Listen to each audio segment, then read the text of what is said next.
Right, officially I need to work out a better way to film sometimes, because me going up and down,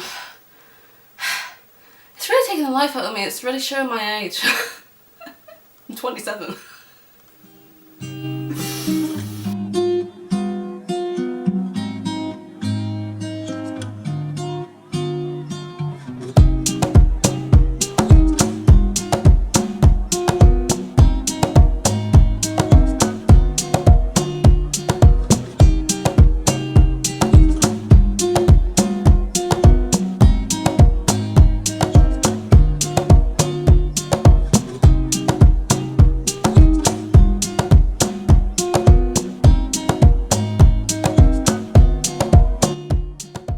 Guys, welcome back to Goldilocks Original. I am Rose, as you should know by now. Oh, if you don't, hello, I am Rose and welcome back. Right, if you've been living in the under a rock, Taylor Swift's new album Midnights has just recently been released, and if you're on this part, that means you've watched part 1, and if you have not watched part 1, stop what you're doing and watch part 1. Said too many part 1s. But this is officially part 2 of my reaction. Just to let you guys know again, I am reacting to the Midnights with the 3 AM version, so it has the additional songs that the original album didn't have on. So the original album had 13 tracks. This one, the deluxe version or 3 AM version, has 20. So I split the video accordingly to accommodate that. So there are 10 songs on part 1, there are 10 songs on this one. So yeah, the next song that I am going to be reacting to, let me double check it, is Karma, and apparently there's going to be some swear words in here. Possibly. Yeah, so the next one is Karma. Let's just jump right into it now, and yeah, let's get into it. Let's just get the lyrics up first, because, yeah. Right, here is Karma. I do like a little piece of Karma. Oh my god. These ads are going to get Karma one day, I swear. Okay. Right. Okay, that was Karma.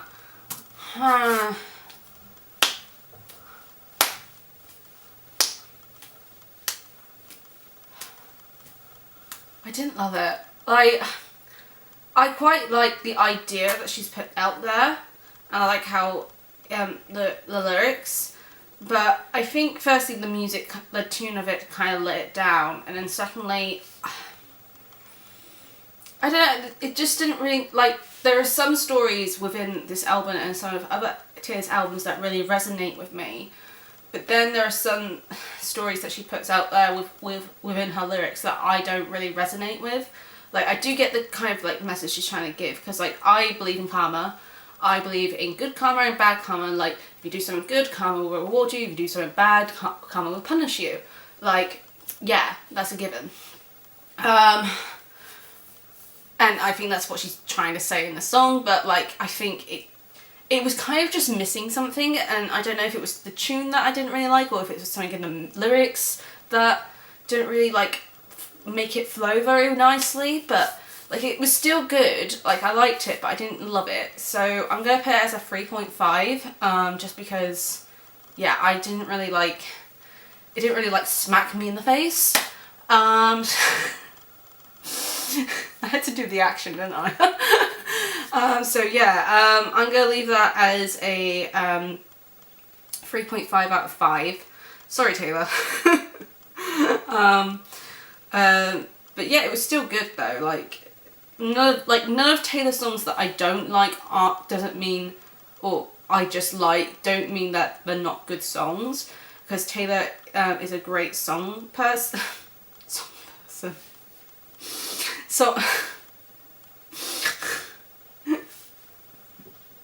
Song person.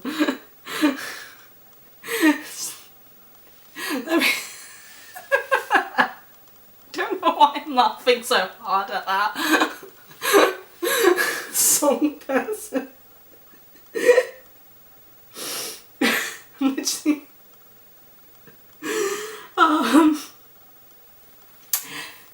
great singer and a great lyricist.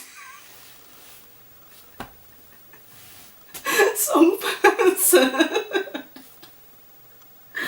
Oh my god. I'm gonna be editing this and being like, why the hell am I laughing so hard at saying song person is true?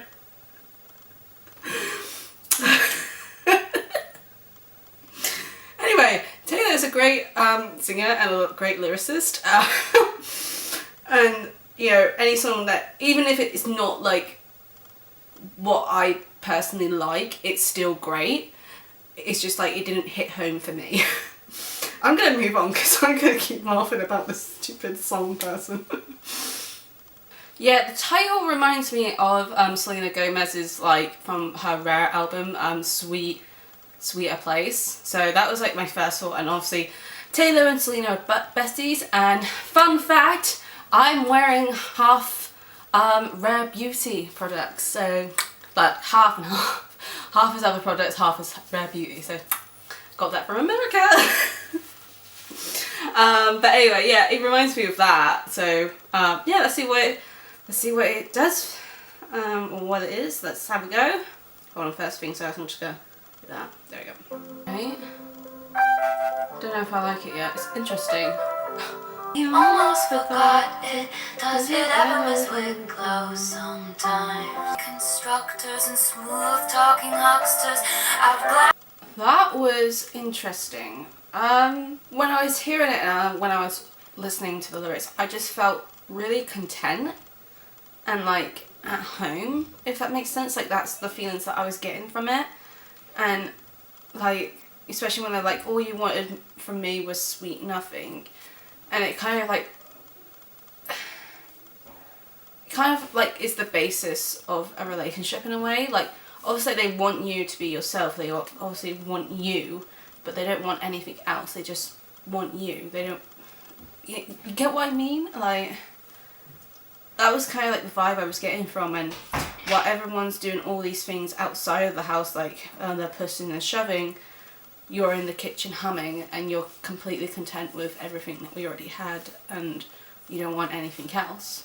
And I think that's really sweet. So I feel like she's, in a weird way, I think she's talking about Joe, her boyfriend, a little bit here, which, are they still together now? I'm not that much of a big Swiftie. Like, I love her songs, but I don't follow her life. Like I follow about her masters and everything, but I don't follow her life personally, like her personal life. So are they still together? Like let me know in the comments. I kind of feel like this is like about their relationship a little bit. So yeah, that's how it's really good. I'm gonna give it a 4 out of 5 because it wasn't on the level of the other songs that I previously loved, but it was really good. Like yeah, 4. Actually no, I'm gonna change that. 4.5 out of 5. How's that? There we go. Wasn't quite there, but almost. So, yeah, that was really good. That was a really good one. Made up for karma a little bit. Right, next one is Mastermind. Let me just double check that. Oh, okay. Ooh. Oh, God. Oh, okay. Okay, that was Mastermind. I did like that. Like, I quite like the story that she had in this. So, firstly, she's absolutely right when she says, you see, all the women had to do it this way because we were born to be a pawn in every lover's game.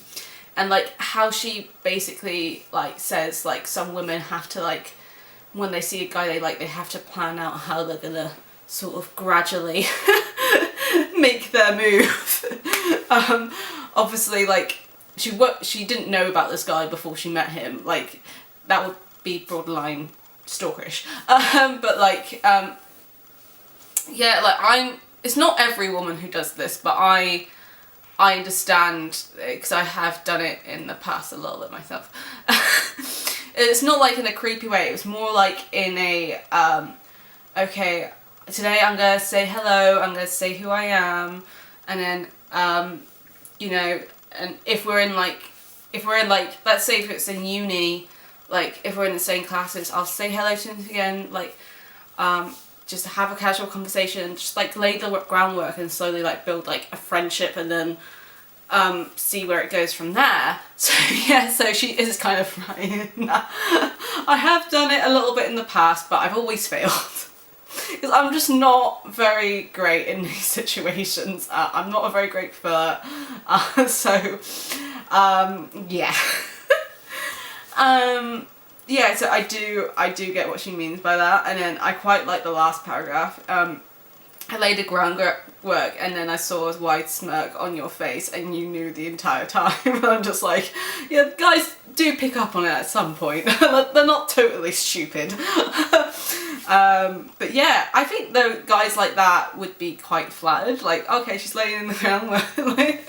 Like, not like from the get-go, they wouldn't pick up on it right from the get-go, but after a while they'll probably be like, oh, she likes me. Oh, I see what you're trying to do.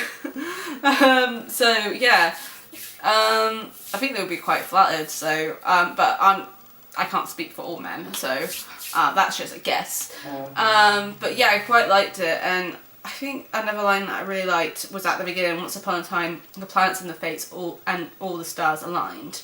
You and I ended up being in the same room at the same time, and it's really weird that that was like I listened to that and read that, because like me and a friend of mine were just talking the other day, and how I told them, hey, I do believe people are destined to meet and destined to be together, like for whatever way, it depends on what kind of relationship they have, but I do believe in destiny and people destined to be together.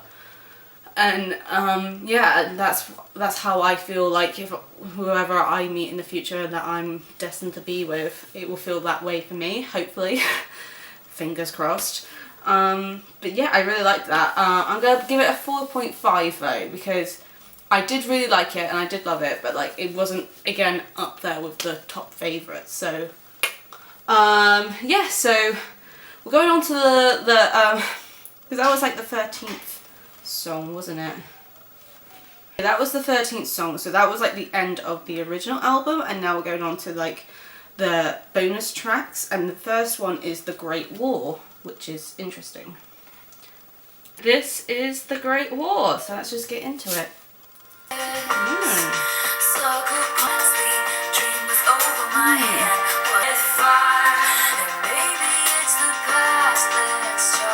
Right, that was The Great War.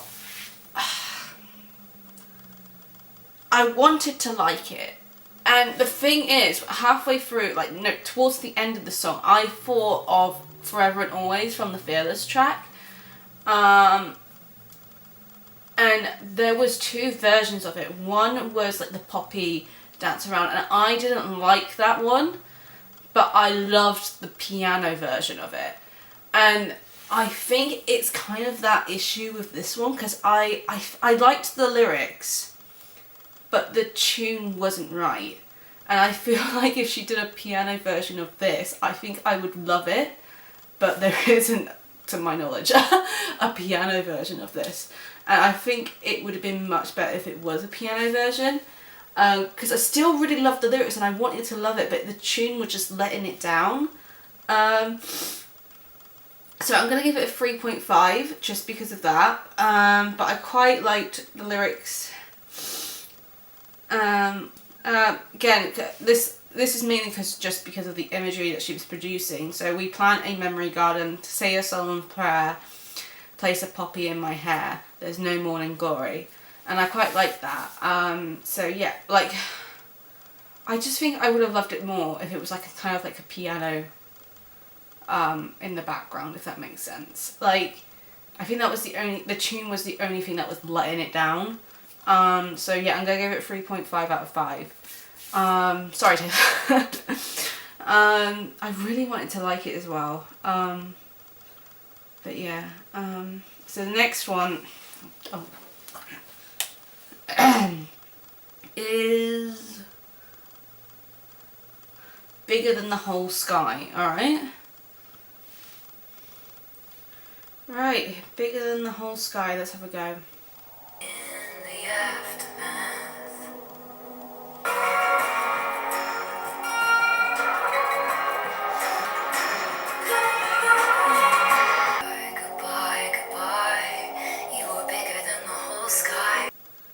Bigger Than the Whole Sky. Firstly, I want to check something because one of my friends has been listening to the album and she said one of the songs on the 3 a.m. part, she said she cried about. No, that was Sweet Nothing. Oh, okay. Yeah,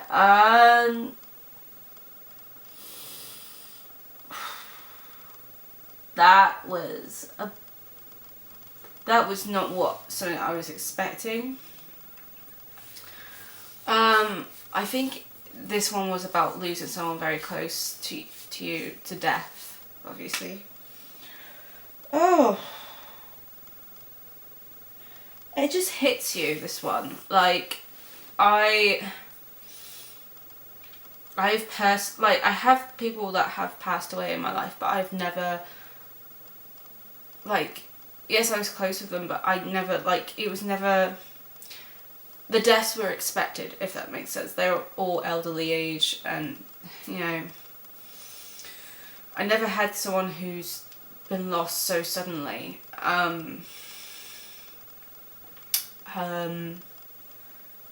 Which makes me a bit innocent in that way, I suppose. And I cannot imagine the grief that feels inside of you. Especially like with the first line in the first paragraph that hit me the most going into it was, every single thing I touch becomes sick with sadness. And that was just like, oh, okay, we're going that route, okay. Oh god, like, it's just so, like, overwhelmingly sad, and but it was also filled with a lot of love. Like, yes, there's grief, but it's like the Queen, may she rest in peace, said once, grief is the price we pay for love. And it's like what Andrew Garfield said at one point, my grief is all my unexpressed love. Or what is grief without love persevering? And so yeah, you kind of feel that. It's both sad but also heartfelt. So I'm gonna give that a 5 out of 5, obviously, because it's really good. Well done, Taylor. I feel like I'm always, anytime I say well done, I'm like patting on, well done, hey Taylor. But yeah, I'm gonna move on because I don't think I can say anything else to say how good it was. But I really liked it. Let's just get on to the next one, which is, let me double check on here, Paris. Okay. I've always wanted to go to Paris. I just never had the money. Right, hopefully this one's a bit more cheery. Right, here we go, Paris. Oh, okay.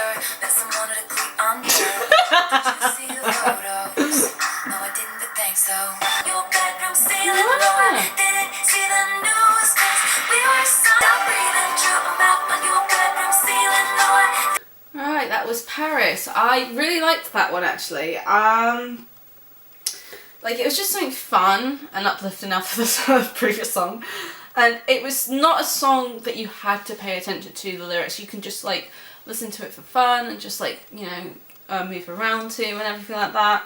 I really liked, like, how she sometimes described, like, in a place that you realise you kind of, like, are in love. Like, let's say you're walking down the street with your significant other, and the moment you realise you're in love with them, or the moment you say that I'm in love with you, like, that moment when you do that, you don't feel like you're on the street, you feel like you're in Paris, like, the beauty of love itself, like, looking up the Eiffel Tower and everything, like, you just feel like you're in love.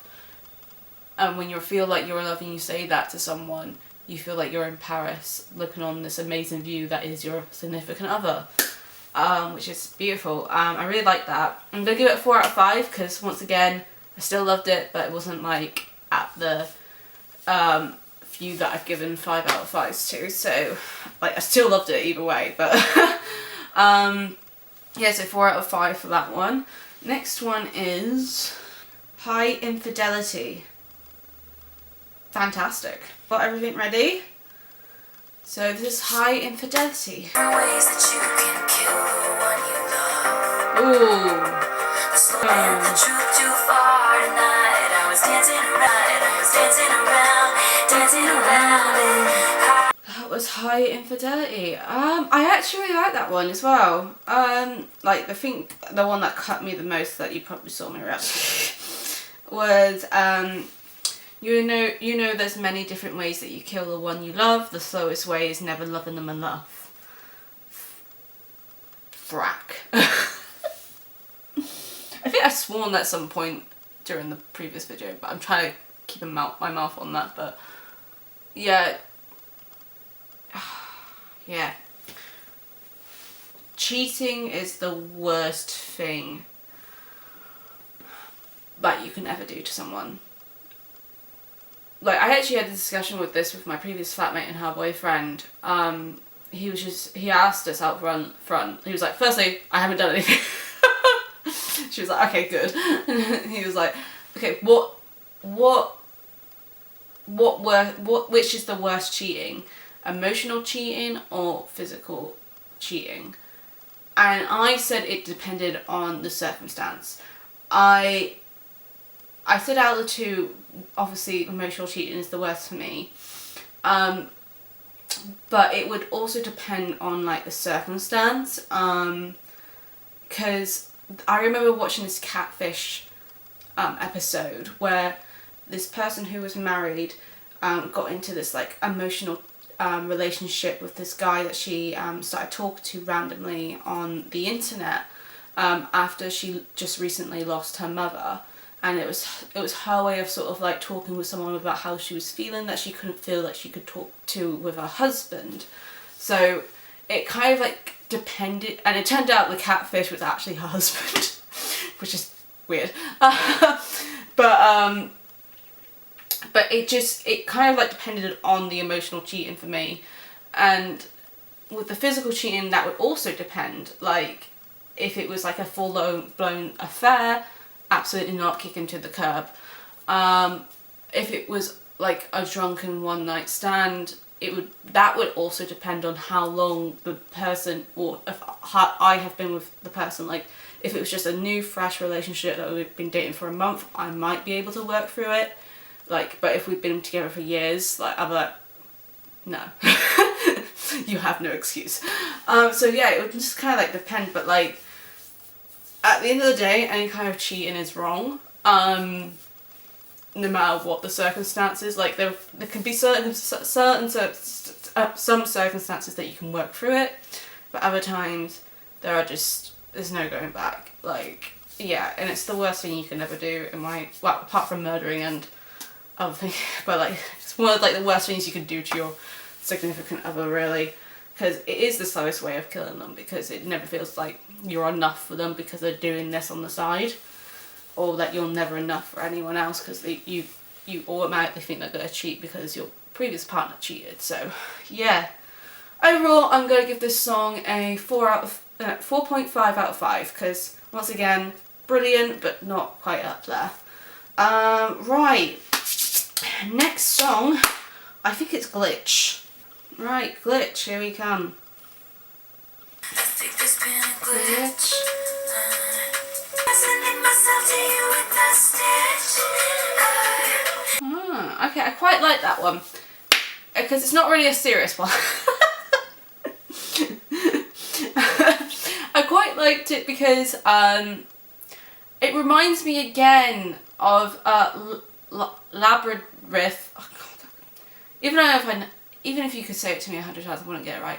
And Midnight Rain is kind of like the same sort of story. Like, we were only meant to be friends, but there's been a glitch here. I now want you in a way that isn't just friends.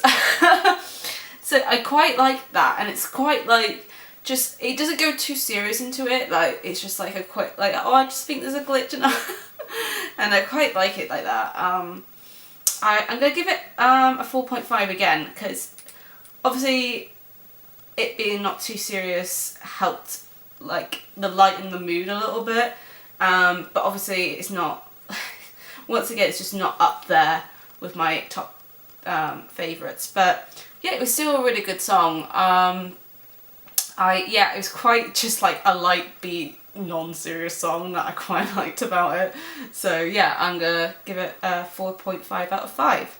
So yeah, the next one is, because it says it on here, would've, could've, should've. Okay, that sounds interesting. Right, here we go. We got could've, would've, could've, should've. There we go. Okay. Alright, I like the tune.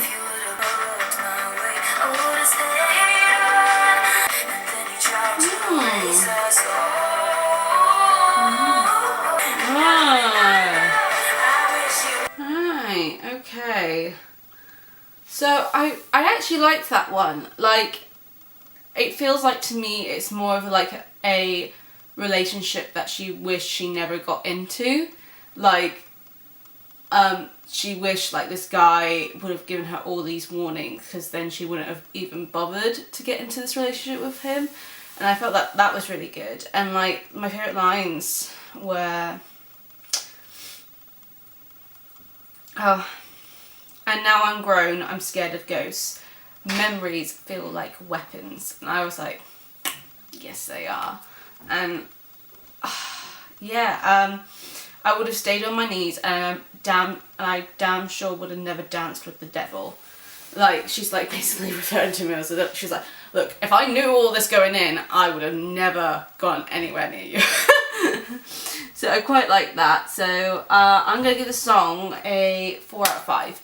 Once again, really loved it, just not in the top of what I really, really loved. So yeah, that was really good. And now we're on to the final song of this reaction video, which is Dear Reader, which is going to be interesting. When I first read that, I thought it was going to be like a audio of her talking to us, but clearly it's a song. So let's get into it.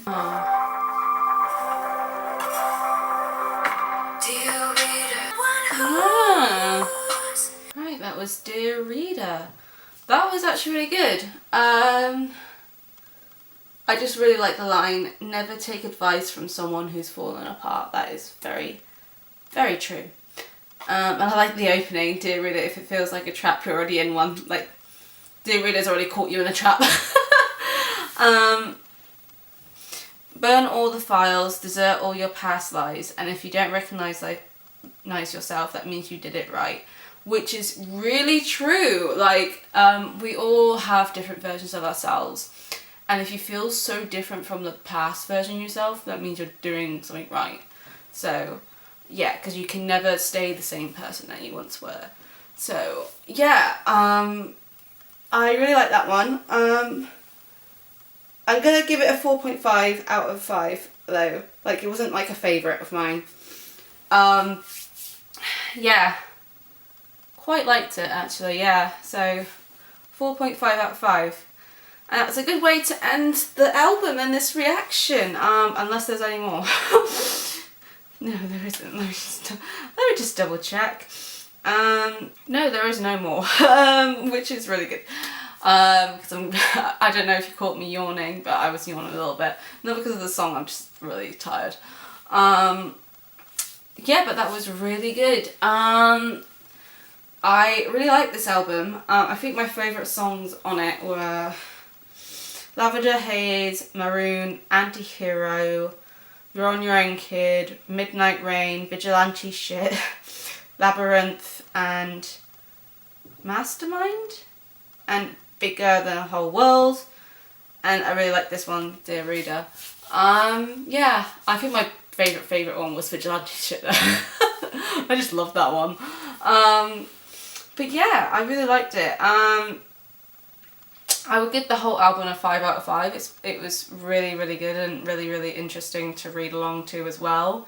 And I'm really glad that I captured my reaction on camera this time.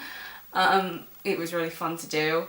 I hope you all enjoyed my reaction to this album. It was definitely something very light-hearted amongst all the change that's been going on in my life. And yeah, it was just good to just like have fun a little bit for the time being. I don't know what my next video is going to be. I'm thinking about following through with my promise and doing like more reaction videos to previous albums, but they won't be like authentic first listens to the main ones that I was thinking of doing was Folklore and Evermore.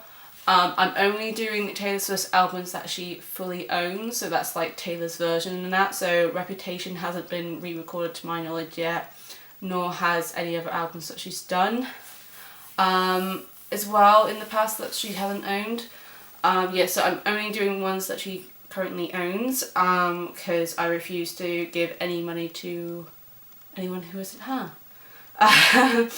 So yeah, yeah, that's the end of the reaction. Like I said, I don't know what the next video is going to be. It might be a reaction video, it might be something else. But until then, I'll see you guys later. Bye.